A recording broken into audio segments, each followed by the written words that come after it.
E aí, pessoal da desenvolvedora, tudo tranquilo? Meu nome é Matheus Apolinário e você está no CodeZone XT. E nesse vídeo eu vou mostrar a resolução do segundo desafio do hashtag Bora Codar da Rocket City.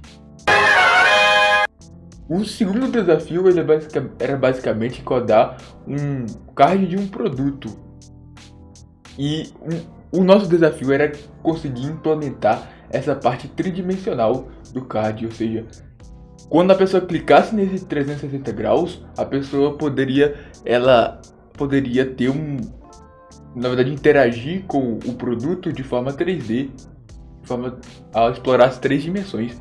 No Figma ele explica um pouco melhor que, a depender do seu nível, você poderia fazer de formas diferentes. Por exemplo, colocar só o GIF ao invés de manipular de forma 3D. Mas no meu caso, eu usei uma ferramenta que facilitou muito a inclusão do objeto de fato 3D no projeto. Além disso, eu também utilizei o React e eu vou mostrar o resultado daqui a pouco para vocês, mas só vou contextualizar sobre o desafio.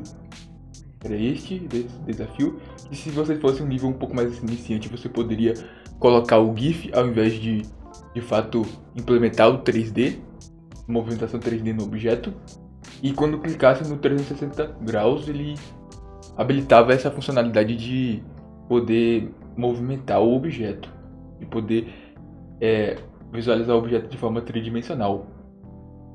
O resultado que eu obtive foi esse aqui. Eu não utilizei o mesmo sofá que estava no Figma, porque eu procurei o .obj desse sofá, mas eu não consegui encontrar, então eu substituí por esse outro, que é bem parecido com... não é muito parecido, mas ele tem algumas características semelhantes. É um sofá e ele tem esse desenho tridimensional.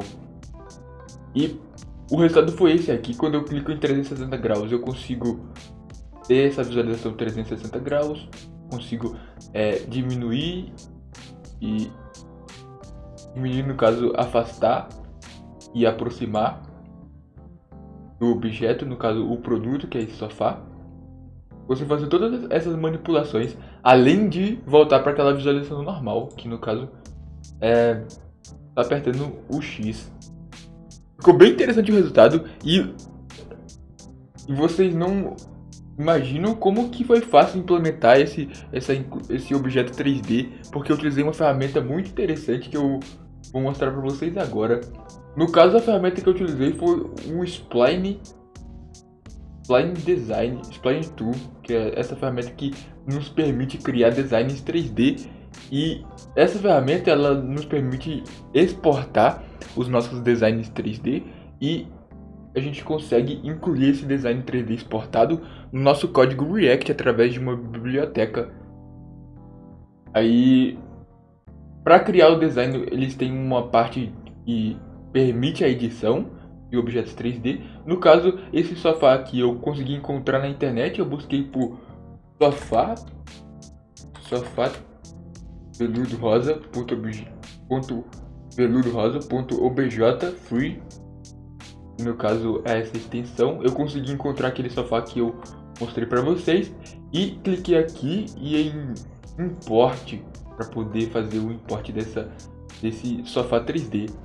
Eu consegui encontrar esse modelo 3D no formato GLB, que é um formato também tridimensional que trabalha com as três dimensões. Aí eu importei, retirei as coisas que eu não queria desse objeto 3D, que no caso tinha uma mesinha de centro e uma outra poltrona. Eu resolvi retirar essas coisas e eu exportei. No caso, para exportar basta clicar em export e nesse code export, que está em beta ainda, mas já funciona.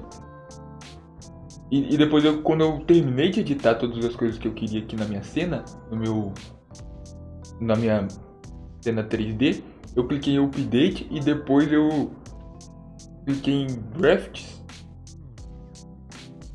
e copiei esse último draft aqui,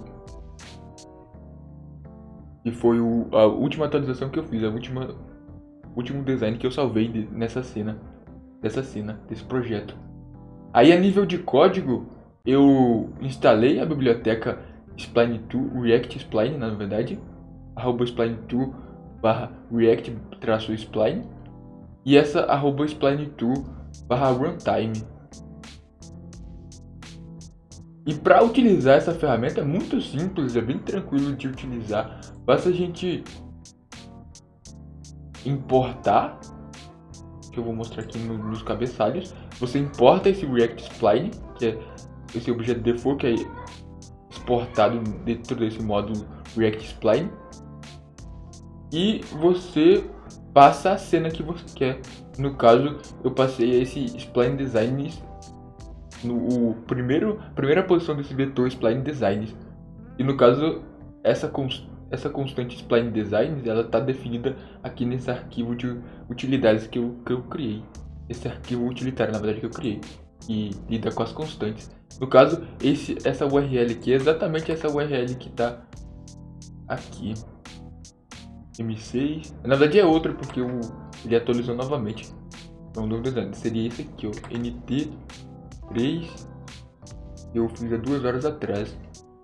Aí você copia esse código, cola aqui e seleciona a opção 0, já que a posição 0, na verdade, desse vetor, no caso, tem uma posição.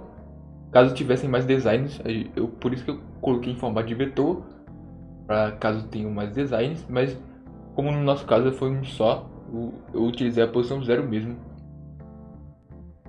E aí, para mim poder fazer essa dinâmica de alternar entre a imagem estática e essa visualização 3D, eu criei duas divs e elas não são exibidas ao mesmo tempo, não são exibidas simultaneamente. Quando uma está ativa, que no caso está visualizável através do display flex, a outra está escondida, oculta pelo display none. Eu fiz dessa forma, eu poderia ter feito fazendo com um if e fazendo com que esse componente não seja renderizado, mas aí que tá, eu perderia fluidez, já que essa cena ela demora um tempo para ser carregada, ou seja, toda vez que eu clicasse em 360 graus ou clicasse em fechar, toda vez que eu clicasse em 360 graus ou clicasse em fechar, ele iria carregar novamente esse componente, o que não ficaria tão fluido para a pessoa poder utilizar. Aí, quando esse estado Ease3D Visualization ele está ativo, essa box com o spline é visualizável, e essa box com a imagem estática ela é oculta. Quando o estado Ease3D Visualization ele fica falso, ocorre o contrário. Essa box que tem o spline ela é oculta, e essa box que não tem o spline, tem a imagem estática, ela é visualizável. E essa parte aqui, essa segunda parte, eu nem componentizei muito bem esse projeto, porque a ideia era, de fato, trabalhar na verdade com a inclusão desse modelo 3D. Então não me atentei tanto à divisão de responsabilidades, à separação de componentes, mas eu poderia ter feito um Product Details, que seria um átomo, para poder lidar com isso. Mas esse projeto, a ideia mais era trabalhar com essa nova ferramenta, a Spline2, que permite a gente renderizar cenas 3D no nosso projeto React. Dessa forma eu concluí o desafio. Foi um desafio que não foi tão difícil de se concluir, justamente por conta de eu ter utilizado essa ferramenta que facilitou muitas coisas. Se você ficou até aqui no vídeo, eu peço que você deixe seu like. Não se esqueça de se inscrever no canal e deixar algumas sugestões aí de como eu posso melhorar os conteúdos nos próximos vídeos para trazer de forma mais dinâmica esses desafios. Ou se você quiser trazer também nos comentários algum desafio que você queira que eu resolva, fique à vontade. Então fique com Deus aí e até a próxima.